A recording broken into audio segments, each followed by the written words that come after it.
ಶಾಂತಿ ಪವಿತ್ರತೆ ನಿಜ ಧರ್ಮವಾಗಿದೆ. ಪ್ರೇಮದ ಆನಂದದ ಕಿರಣ ಹೊಮ್ಮಿದೆ.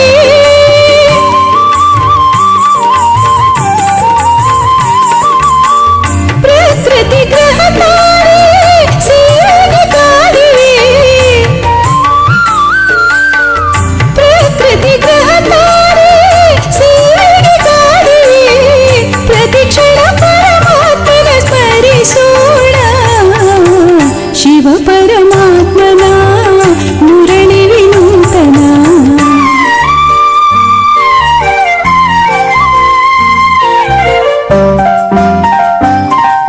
ಶಿವ ತಂದೆ ನೀಡುವ ವೈಭವದ ಜೀವನ. ಶ್ರೀ ಲಕ್ಷ್ಮೀ ನಾರಾಯಣರ ರಾಜ್ಯ ಪಾವನ. ಶಿವ ತಂದೆ ನೀಡುವ ವೈಭವದ ಜೀವನ. ಶ್ರೀ ಲಕ್ಷ್ಮೀ ನಾರಾಯಣರ ರಾಜ್ಯ ಪಾವನ. ದೇವಿ ಗಾನದ ನೃತ್ಯ ಮೋಹನ. ನವನಿತ್ಯೋತ್ಸವದಿ ನರ್ತಿಸೋಣ. ಶಿವ ಪರಮಾತ್ಮನ ಮುರಳಿ ವಿನೂತನ. ಶಿವ ಸಂತಾನರಿಗೆ ದಿವ್ಯ ಚೇತನ.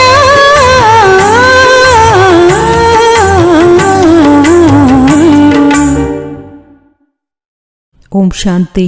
ಇಂದಿನ ದಿನಾಂಕ 21/10/2024.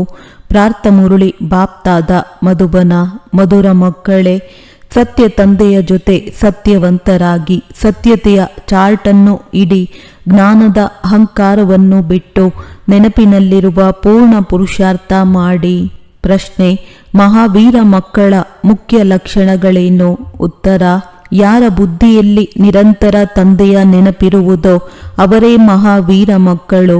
ಮಹಾವೀರರೆಂದರೆ ಶಕ್ತಿವಂತರು.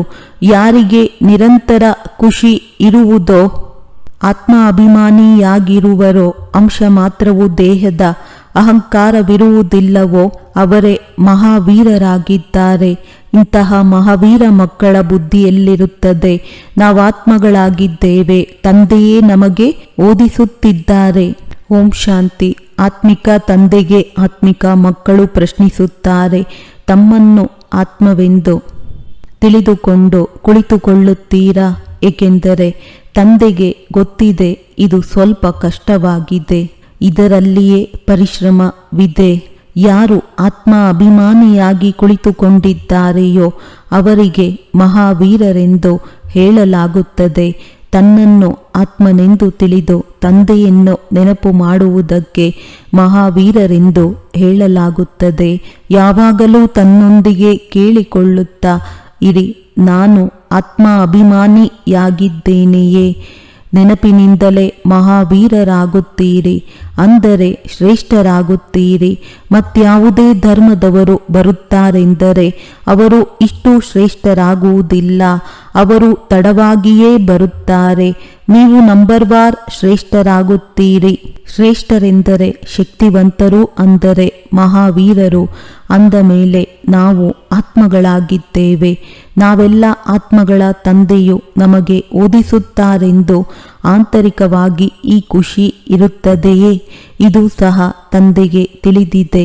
ಕೆಲವರು ತಮ್ಮ ಚಾರ್ಟ್ನಲ್ಲಿ 25% ತೋರಿಸುತ್ತಾರೆ, ಕೆಲವರು 100% ತೋರಿಸುತ್ತಾರೆ, ಕೆಲವರು 24 ಗಂಟೆಗಳಲ್ಲಿ ಅರ್ಧ ಗಂಟೆ ನೆನಪಿರುತ್ತದೆ ಎಂದು ಹೇಳುತ್ತಾರೆಂದರೆ ಎಷ್ಟು % ಆಯಿತು? ತಮ್ಮ ಮೇಲೆ ಬಹಳ ಎಚ್ಚರಿಕೆ ವಹಿಸಬೇಕು. ನಿಧಾನವಾಗಿ ಮಹಾವೀರರಾಗಬೇಕು. ಅತಿ ಬೇಗನೆ ಆಗಲು ಸಾಧ್ಯವಿಲ್ಲ. ಇದರಲ್ಲಿ ಪರಿಶ್ರಮವಿದೆ. ಬ್ರಹ್ಮಜ್ಞಾನಿಗಳು ಅಥವಾ ತತ್ವಜ್ಞಾನಿಗಳು ತಮ್ಮನ್ನು ಆತ್ಮನೆಂದು ತಿಳಿಯುತ್ತಾರೆಂದು ತಿಳಿಯಬೇಡಿ. ಅವರು ಬ್ರಹ್ಮತತ್ವವನ್ನೇ ಪರಮಾತ್ಮನೆಂದು ತಿಳಿಯುತ್ತಾರೆ. ತನ್ನನ್ನು ಅಹಂ ಬ್ರಹ್ಮಾಸ್ಮಿ, ನಾನೇ ಬ್ರಹ್ಮ ಎಂದು ಹೇಳಿಬಿಡುತ್ತಾರೆ. ಮನೆಯೊಂದಿಗೆ ಬುದ್ಧಿಯೋಗವನ್ನು ಜೋಡಿಸುವುದುಂಟೆ? ಈಗ ನೀವು ಮಕ್ಕಳು ತಮ್ಮನ್ನು ಆತ್ಮನೆಂದು ತಿಳಿಯುತ್ತೀರಿ. ತಮ್ಮ ಚಾರ್ಟನ್ನು ನೋಡಿಕೊಳ್ಳಬೇಕು. 24 ಗಂಟೆಗಳಲ್ಲಿ ನಾವು ಎಷ್ಟು ಸಮಯ ಆತ್ಮವೆಂದು ತಿಳಿಯುತ್ತೇವೆ. ಈಗ ನೀವು ಮಕ್ಕಳು ತಿಳಿದಿದ್ದೀರಿ, ನಾವು ಈಶ್ವರಿಯ ಸೇವೆಯಲ್ಲಿದ್ದೇವೆ. ಇದನ್ನೇ ಎಲ್ಲರಿಗೂ ತಿಳಿಸಬೇಕಾಗಿದೆ. ತಂದೆಯು ಇಷ್ಟನ್ನೇ ಹೇಳುತ್ತಾರೆ, ಮನ್ಮನಾಭವ. ತಮ್ಮನ್ನು ಆತ್ಮವೆಂದು ತಿಳಿದು ತಂದೆಯನ್ನು ನೆನಪು ಮಾಡಿ. ಇದು ಸೇವೆಯಾಗಿದೆ. ಎಷ್ಟು ಸೇವೆ ಮಾಡುವಿರೋ ಅಷ್ಟು ಫಲ ಸಿಗುವುದು. ಇವು ಬಹಳ ಚೆನ್ನಾಗಿ ತಿಳಿದುಕೊಳ್ಳುವ ಮಾತುಗಳಾಗಿವೆ. ಒಳ್ಳೊಳ್ಳೆಯ ಮಕ್ಕಳು ಸಹ ಈ ಮಾತುಗಳನ್ನು ಪೂರ್ಣ ಅರಿತುಕೊಳ್ಳುವುದಿಲ್ಲ.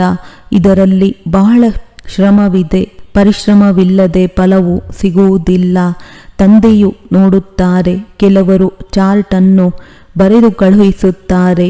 ಇನ್ನು ಕೆಲವರ ಚಾರ್ಟಂತೂ ತಂದೆಯ ಬಳಿ ಬರುವುದೇ ಇಲ್ಲ. ಜ್ಞಾನದ ಅಹಂಕಾರವಿರುತ್ತದೆ. ನೆನಪಿನಲ್ಲಿ ಕುಳಿತುಕೊಳ್ಳುವಂತಹ ಪರಿಶ್ರಮ ಪಡುವುದೇ ಇಲ್ಲ ಅಂದಾಗ ತಂದೆಯು ತಿಳಿಸುತ್ತಾರೆ, ಮೂಲ ಮಾತೆ ನೆನಪಿನದ್ದಾಗಿದೆ. ತಮ್ಮ ಮೇಲೆ ತಾವು ಗಮನವನ್ನು ಇಟ್ಟುಕೊಳ್ಳಬೇಕು. ನಮ್ಮ ಚಾರ್ಟ್ ಹೇಗಿರುತ್ತದೆ ಎಂಬುದನ್ನು ಬರೆದುಕೊಳ್ಳಬೇಕು. ಚಾರ್ಟ್ ಬರೆಯುವುದಕ್ಕೆ ಬಿಡುವೇ ಇಲ್ಲವೆಂದು ಕೆಲವರು ಹೇಳುತ್ತಾರೆ. ಮೂಲ ಮಾತನ್ನು ತಂದೆಯು ತಿಳಿಸುತ್ತಾರೆ. ತನ್ನನ್ನು ಆತ್ಮವೆಂದು ತಿಳಿದು ತಂದೆಯನ್ನು ನೆನಪು ಮಾಡಿ. ಇಲ್ಲಿ ಎಷ್ಟು ಸಮಯ ಕುಳಿತುಕೊಳ್ಳುತ್ತೀರೋ ಅಷ್ಟು ಸಮಯ ಮಧ್ಯ ಮಧ್ಯದಲ್ಲಿ ತಮ್ಮನ್ನು ಕೇಳಿಕೊಳ್ಳಿ. ನಾವು ಎಷ್ಟು ಸಮಯ ನೆನಪಿನಲ್ಲಿ ಕುಳಿತಿದ್ದೆವು? ನೀವಿಲ್ಲಿ ಕುಳಿತುಕೊಳ್ಳುವ ಸಮಯದಲ್ಲಿ ತಂದೆಯ ನೆನಪಿನಲ್ಲಿಯೇ ಇರಬೇಕು ಮತ್ತು ಸ್ವದರ್ಶನ ಚಕ್ರವನ್ನು ತಿರುಗಿಸಿದರೂ ಪರವಾಗಿಲ್ಲ. ನಾವು ತಂದೆಯ ಬಳಿ ಅವಶ್ಯವಾಗಿ ಹೋಗಬೇಕಾಗಿದೆ. ನಾವು ಪವಿತ್ರ ಸತೋಪ್ರಧಾನರಾಗಿಯೇ ಹೋಗಬೇಕಾಗಿದೆ. ಈ ಮಾತುಗಳನ್ನು ಚೆನ್ನಾಗಿ ತಿಳಿದುಕೊಳ್ಳಬೇಕು. ಕೆಲವರಂತೂ ಬಹುಬೇಗನೆ ಮರೆತು ಹೋಗುತ್ತಾರೆ. ತಮ್ಮ ಸತ್ಯವಾದ ಚಾರ್ಟನ್ನು ತಿಳಿಸುವುದೇ ಇಲ್ಲ. ದೊಡ್ಡವರೇ ಈ ರೀತಿ ಇದ್ದಾರೆ. ಸತ್ಯವನ್ನೆಂದೂ ತಿಳಿಸುವುದೇ ಇಲ್ಲ. ಅರ್ಧಕಲ್ಪ ಅಸತ್ಯ ಕಂಡವು ನಡೆದಿರುವುದರಿಂದ ಅಸತ್ಯವು ಹೇಗೆ ಕುಳಿತು ಬಿಟ್ಟಿದೆ. ಯಾರು ಸಾಧಾರಣವಾಗಿದ್ದಾರೆಯೋ ಅವರೇ ಚಾರ್ಟನ್ನು ಬರೆಯುತ್ತಾರೆ. ತಂದೆಯು ತಿಳಿಸುತ್ತಾರೆ, ನೀವು ನೆನಪಿನ ಯಾತ್ರೆಯಿಂದ ಪಾಪಗಳನ್ನು ಭಸ್ಮ ಮಾಡಿಕೊಂಡು ಪಾವನರಾಗುತ್ತೀರಿ. ಕೇವಲ ಜ್ಞಾನದಿಂದ ಪಾವನರಾಗುವುದಿಲ್ಲ. ನೀವು ಪಾವನರಾಗುವುದಕ್ಕಾಗಿ ಕರೆಯುತ್ತೀರಿ. ಅದಕ್ಕಾಗಿ ನೆನಪು ಅವಶ್ಯವಾಗಿ ಬೇಕು. ಪ್ರತಿಯೊಬ್ಬರೂ ಸತ್ಯತೆಯಿಂದ ತನ್ನ ಚಾರ್ಟನ್ನು ತಿಳಿಸಬೇಕು. ಇಲ್ಲಿ ನೀವು 3/4 ಗಂಟೆಯ ಸಮಯ ಕುಳಿತುಕೊಳ್ಳುತ್ತೀರೆಂದರೂ ಸಹ 3/4 ಗಂಟೆಯಲ್ಲಿ ನಾವು ನಮ್ಮನ್ನು ಆತ್ಮವೆಂದು ತಿಳಿದು ತಂದೆಯ ನೆನಪಿನಲ್ಲಿ ಎಷ್ಟು ಸಮಯ ಇದ್ದೆವು? ಕೆಲವರಿಗಂತೂ ಸತ್ಯವನ್ನು ಹೇಳಲು ಸಂಕೋಚವಾಗುತ್ತದೆ. ತಂದೆಗೆ ಸತ್ಯವನ್ನು ತಿಳಿಸುವುದಿಲ್ಲ. ನಾವು ಇಂತಹ ಸರ್ವಿಸ್ ಮಾಡಿದೆವು, ಇಷ್ಟು ಜನರಿಗೆ ತಿಳಿಸಿದೆವೆಂದು ಸಮಾಚಾರವನ್ನು ತಿಳಿಸುತ್ತಾರೆ ಹೊರತು ನೆನಪಿನ ಯಾತ್ರೆಯ ಚಾರ್ಟನ್ನು ಬರೆಯುವುದಿಲ್ಲ. ತಂದೆಯು ತಿಳಿಸುತ್ತಾರೆ, ನೆನಪಿನಲ್ಲಿರುವ ಕಾರಣವೇ ನಿಮಗೆ ಬಾಣವು ನಾಟುವುದಿಲ್ಲ. ಜ್ಞಾನದ ಖಡ್ಗದಲ್ಲಿ ಅರಿತವು ಬರುವುದಿಲ್ಲ. ಜ್ಞಾನವಂತೂ ತಿಳಿಸುತ್ತಾರೆ. ಬಾಕಿ ಯೋಗದ ಯಾವ ಬಾಣವು ನಾಟಬೇಕು ಅದು ಬಹಳ ಪರಿಶ್ರಮವಿದೆ. ತಂದೆಯಂತೂ ತಿಳಿಸುತ್ತಾರೆ, ಈ ಸ್ಥಿತಿಯು ಈಗಲೇ ಬರಲು ಸಾಧ್ಯವಿಲ್ಲ. ಒಂದು ವೇಳೆ ನಿರಂತರ ನೆನಪು ಮಾಡಿದರೆ ಕರ್ಮಾತೀತ ಸ್ಥಿತಿಯು ಬಂದು ಬಿಡುತ್ತದೆ. ಜ್ಞಾನದ ತುದಿಯನ್ನೇರುತ್ತಾರೆ. ಯಾರಿಗಾದರೂ ಸ್ವಲ್ಪ ತಿಳಿಸಿದರೂ ಚೆನ್ನಾಗಿ ಬಾಣವು ನಾಟುತ್ತದೆ. ಇದರಲ್ಲಿಯೇ ಪರಿಶ್ರಮವಿದೆಯಲ್ಲವೇ? ವಿಶ್ವದ ಮಾಲೀಕರಾಗುವುದು ಅಷ್ಟು ಸಹಜವೇ. ಮಾಯೆಯು ಬುದ್ಧಿಯೋಗವನ್ನು ಎಲ್ಲಿಂದ ಎಲ್ಲೆಲ್ಲಿಗೋ ತೆಗೆದುಕೊಂಡು ಹೋಗುತ್ತದೆ. ಮಿತ್ರ ಸಂಬಂಧಿಗಳು ಎಲ್ಲರೂ ನೆನಪಿಗೆ ಬರುತ್ತಿರುತ್ತಾರೆ. ಯಾರಾದರೂ ವಿದೇಶಕ್ಕೆ ಹೋಗಬೇಕಾಗಿದ್ದರೆ ತನ್ನ ಮಿತ್ರ ಸಂಬಂಧಿಗಳು, ಹಡಗು, ವಿಮಾನ ಮೊದಲಾದವುಗಳೇ ನೆನಪಿಗೆ ಬರುತ್ತಿರುತ್ತದೆ. ವಿದೇಶಕ್ಕೆ ಹೋಗುವ ಯಾವ ಇಚ್ಛೆ ಇದೆಯೋ ಅದು ಸೆಳೆಯುತ್ತಿರುತ್ತದೆ. ಬುದ್ಧಿಯೋಗವು ಅಲೆದಾಡುತ್ತದೆ. ಬುದ್ಧಿಯು ಮತ್ಯಾವ ಕಡೆಯೂ ಹೋಗಬಾರದು. ಇದೇ ಬಹಳ ಪರಿಶ್ರಮದ ಮಾತಾಗಿದೆ. ಕೇವಲ ಒಬ್ಬ ತಂದೆಯದೇ ನೆನಪಿರಲಿ. ಈ ದೇಹವೂ ಸಹ ನೆನಪಿಗೆ ಬರಬಾರದು. ನಿಮ್ಮ ಈ ಸ್ಥಿತಿಯು ಅಂತಿಮದಲ್ಲಾಗುತ್ತದೆ. ದಿನ ಪ್ರತಿದಿನ ನೆನಪಿನ ಯಾತ್ರೆಯನ್ನು ಹೆಚ್ಚಿಸಿಕೊಳ್ಳುತ್ತಾ ಇರಬೇಕಾಗಿದೆ. ಇದರಲ್ಲಿಯೇ ನಿಮ್ಮ ಕಲ್ಯಾಣವಿದೆ. ಎಷ್ಟು ನೆನಪಿನಲ್ಲಿರುತ್ತೀರೋ ಅಷ್ಟು ನಿಮ್ಮ ಸಂಪಾದನೆಯಾಗುತ್ತದೆ. ಒಂದು ವೇಳೆ ಶರೀರವು ಬಿಟ್ಟು ಹೋದರೆ ಈ ಸಂಪಾದನೆಯನ್ನು ಮಾಡಿಕೊಳ್ಳಲು ಆಗುವುದಿಲ್ಲ. ಹೋಗಿ ಚಿಕ್ಕ ಮಗುವಾಗುತ್ತಾರೆ ಅಂದ ಮೇಲೆ ಏನು ಸಂಪಾದಿಸಲು ಸಾಧ್ಯ? ಬಲೆ ಆತ್ಮವು ಈ ಸಂಸ್ಕಾರವನ್ನು ತೆಗೆದುಕೊಂಡು ಹೋಗುತ್ತದೆ. ಆದರೆ ಮತ್ತೆ ಸ್ಮೃತಿಯನ್ನು ತರಿಸಲು ಶಿಕ್ಷಕರಂತೂ ಬೇಕಲ್ಲವೇ? ತಂದೆಯೂ ಸಹ ಸ್ಮೃತಿ ತರಿಸುತ್ತಾರೆ. ತಂದೆಯನ್ನು ನೆನಪು ಮಾಡಿ. ತಂದೆಯ ನೆನಪಿನಿಂದಲೇ ಪಾವನರಾಗುತ್ತೇವೆಂಬುದು ನಿಮ್ಮ ವಿನಃ ಮತ್ಯಾರಿಗೂ ಗೊತ್ತಿಲ್ಲ. ಅವರಂತೂ ಗಂಗಾ ಸ್ನಾನವನ್ನೇ ಶ್ರೇಷ್ಠವೆಂದು ತಿಳಿಯುತ್ತಾರೆ. ಆದ್ದರಿಂದ ಗಂಗಾ ಸ್ನಾನವನ್ನೇ ಮಾಡುತ್ತಿರುತ್ತಾರೆ. ತಂದೆಯಂತೂ ಇವೆಲ್ಲ ಮಾತುಗಳ ಅನುಭವಿಯಾಗಿದ್ದಾರೆ. ಬಹಳಷ್ಟು ಗುರುಗಳನ್ನು ಮಾಡಿಕೊಂಡಿದ್ದಾರೆ. ಮನುಷ್ಯರು ನೀರಿನ ಸ್ನಾನ ಮಾಡಲು ಹೋಗುತ್ತಾರೆ. ಇಲ್ಲಿ ನಿಮ್ಮದು ನೆನಪಿನ ಯಾತ್ರೆಯಿಂದ ಸ್ನಾನವಾಗುತ್ತದೆ. ತಂದೆಯ ನೆನಪಿನ ವಿನಃ ಆತ್ಮವು ಪಾವನವಾಗಲು ಸಾಧ್ಯವೇ ಇಲ್ಲ. ಇದರ ಹೆಸರೇ ಆಗಿದೆ ಯೋಗ, ಅರ್ಥಾತ್ ತಂದೆಯ ನೆನಪಿನ ಯಾತ್ರೆ. ಜ್ಞಾನವನ್ನು ಸ್ನಾನವೆಂದು ತಿಳಿಯಬಾರದು. ಯೋಗವು ಸ್ನಾನವಾಗಿದೆ. ಜ್ಞಾನವು ವಿದ್ಯೆ, ಯೋಗವು ಸ್ನಾನವಾಗಿದೆ. ಇದರಿಂದ ಪಾಪಗಳು ಭಸ್ಮವಾಗುತ್ತವೆ. ಜ್ಞಾನ ಮತ್ತು ಯೋಗ ಎರಡು ವಸ್ತುಗಳಿವೆ. ನೆನಪಿನಿಂದಲೇ ಜನ್ಮ ಜನ್ಮಾಂತರದ ಪಾಪಗಳು ಭಸ್ಮವಾಗುತ್ತವೆ. ತಂದೆಯೂ ತಿಳಿಸುತ್ತಾರೆ, ಈ ನೆನಪಿನ ಯಾತ್ರೆಯಿಂದಲೇ ಜನ್ಮ ಜನ್ಮಾಂತರದ ಪಾಪಗಳು ತುಂಡಾಗುತ್ತವೆ. ಬಾಕಿ ಜ್ಞಾನವು ಸಂಪಾದನೆಯಾಗಿದೆ. ನೆನಪು ಮತ್ತು ವಿದ್ಯೆ ಎರಡು ಬೇರೆ ಬೇರೆಯಾಗಿದೆ. ಜ್ಞಾನ ಮತ್ತು ವಿಜ್ಞಾನ. ಜ್ಞಾನವೆಂದರೆ ವಿದ್ಯೆ, ವಿಜ್ಞಾನವೆಂದರೆ ಯೋಗ ಅಥವಾ ನೆನಪು. ಯಾವುದನ್ನು ಮೇಲಿಡುತ್ತೀರಿ, ಜ್ಞಾನವೋ ಅಥವಾ ಯೋಗವೋ? ನೆನಪಿನ ಯಾತ್ರೆಯು ಬಹಳ ದೊಡ್ಡದಾಗಿದೆ. ಇದರಲ್ಲಿಯೇ ಪರಿಶ್ರಮವಿದೆ. ಸ್ವರ್ಗದಲ್ಲಂತೂ ಎಲ್ಲರೂ ಹೋಗುತ್ತಾರೆ. ಸತ್ಯಯುಗವು ಸ್ವರ್ಗ, ತ್ರೇತಾಯುಗವು ಸೆಮಿ ಸ್ವರ್ಗವಾಗಿದೆ. ಅಲ್ಲಂತೂ ಈ ವಿದ್ಯೆಯ ಅನುಸಾರ ಹೋಗಿ ವಿರಾಜಮಾನರಾಗುತ್ತಾರೆ. ಆದರೆ ಮುಖ್ಯವಾದದ್ದು ಯೋಗವಾಗಿದೆ. ಪ್ರದರ್ಶನಿ ಅಥವಾ ಮ್ಯೂಸಿಯಂ ಮೊದಲಾದವುಗಳಲ್ಲಿ ನೀವು ಜ್ಞಾನವನ್ನು ತಿಳಿಸುತ್ತೀರಿ, ಯೋಗವನ್ನು ತಿಳಿಸುವುದಿಲ್ಲ. ಕೇವಲ ಇಷ್ಟನ್ನು ಹೇಳುತ್ತೀರಿ, ತನ್ನನ್ನು ಆತ್ಮವೆಂದು ತಿಳಿದು ತಂದೆಯನ್ನು ನೆನಪು ಮಾಡಿ. ಬಾಕಿ ಜ್ಞಾನವನ್ನಂತೂ ಬಹಳ ಕೊಡುತ್ತೀರಿ. ತಂದೆಯೂ ತಿಳಿಸುತ್ತಾರೆ, ಮೊಟ್ಟ ಮೊದಲು ಇದೇ ಮಾತನ್ನು ತಿಳಿಸಿ, ತನ್ನನ್ನು ಆತ್ಮವೆಂದು ತಿಳಿದು ತಂದೆಯನ್ನು ನೆನಪು ಮಾಡಿ. ಈ ಜ್ಞಾನವನ್ನು ತಿಳಿಸುವುದಕ್ಕಾಗಿಯೇ ನೀವು ಎಷ್ಟೊಂದು ಚಿತ್ರಗಳನ್ನು ಮಾಡಿಸುತ್ತೀರಿ. ಯೋಗಕ್ಕಾಗಿ ಯಾವುದೇ ಚಿತ್ರದ ಅವಶ್ಯಕತೆ ಇಲ್ಲ. ಚಿತ್ರಗಳೆಲ್ಲವನ್ನು ಜ್ಞಾನವನ್ನು ತಿಳಿಸುವುದಕ್ಕಾಗಿಯೇ ಮಾಡಿಸುತ್ತಾರೆ. ತನ್ನನ್ನು ಆತ್ಮವೆಂದು ತಿಳಿಯುವುದರಿಂದ ದೇಹದ ಅಭಿಮಾನವು ಸಂಪೂರ್ಣವಾಗಿ ಬಿಟ್ಟು ಹೋಗುತ್ತದೆ. ಜ್ಞಾನದಲ್ಲಂತೂ ವರ್ಣನೆ ಮಾಡಲು ಅವಶ್ಯವಾಗಿ ಮುಖವು ಬಾಯಿ ಬೇಕು. ಯೋಗದ ಒಂದೇ ಮಾತಾಗಿದೆ, ತನ್ನನ್ನು ಆತ್ಮವೆಂದು ತಿಳಿದು ತಂದೆಯನ್ನು ನೆನಪು ಮಾಡಬೇಕಾಗಿದೆ. ವಿದ್ಯೆಯಲ್ಲಿ ದೇಹದ ಅವಶ್ಯಕತೆ ಇದೆ. ಶರೀರವಿಲ್ಲದೆ ಹೇಗೆ ಓದುತ್ತೀರಿ ಮತ್ತು ಓದಿಸುತ್ತೀರಿ? ಪತಿತ ಪಾವನ ತಂದೆಯಾಗಿದ್ದಾರೆ ಅಂದ ಮೇಲೆ ಅವರ ಜೊತೆ ಯೋಗವನ್ನು ಜೋಡಿಸಬೇಕಾಗಿದೆ. ಆದರೆ ಯಾರೂ ತಿಳಿದುಕೊಳ್ಳುವುದಿಲ್ಲ. ಸ್ವಯಂ ತಂದೆಯೇ ಬಂದು ಕಲಿಸುತ್ತಾರೆ. ಮನುಷ್ಯರು ಮನುಷ್ಯರಿಗೆಂದೂ ಕಲಿಸಲು ಸಾಧ್ಯವಿಲ್ಲ. ನನ್ನನ್ನು ನೆನಪು ಮಾಡಿ ಎಂದು ತಂದೆಯೇ ಹೇಳುತ್ತಾರೆ. ಇದಕ್ಕೆ ಪರಮಾತ್ಮನ ಜ್ಞಾನವೆಂದು ಹೇಳಲಾಗುತ್ತದೆ. ಪರಮಾತ್ಮನೇ ಜ್ಞಾನ ಸಾಗರನಾಗಿದ್ದಾರೆ. ಇವು ಬಹಳ ಅರಿತುಕೊಳ್ಳುವ ಮಾತುಗಳಾಗಿವೆ.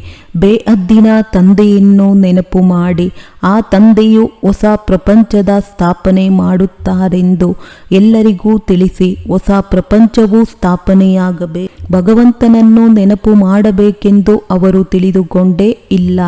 ಅವರ ಗಮನದಲ್ಲಿಯೇ ಇಲ್ಲವೆಂದ ಮೇಲೆ ವಿಚಾರವೇನು ಮಾಡುತ್ತಾರೆ?